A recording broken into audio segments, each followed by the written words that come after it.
Apprendre aux hommes à vulgariser leurs émotions, c'est l'un des points qu'a voulu mettre de l'avant le commandant Robert Piché lors d'une conférence sur la prévention du suicide mercredi soir.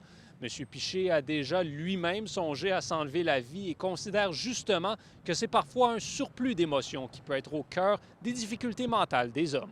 Il faut que les hommes parlent de leur prévention, de leurs émotions. Puis des fois, c'est dur de parler d'une émotion, comme j'ai dit dans la conférence. Tu ne sais même pas que c'est une émotion que tu es en train de vivre, puis tu ne sais pas quel mot mettre dessus, puis tu ne sais pas à qui en parler. Fait c'est bien compliqué.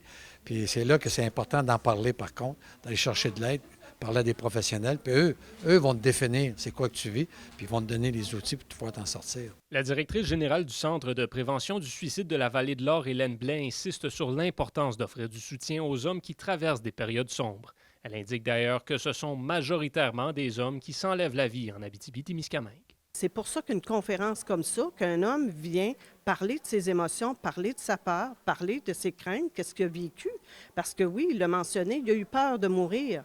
Et il a eu, lui aussi, avec tout ça, des idées suicidaires par la suite.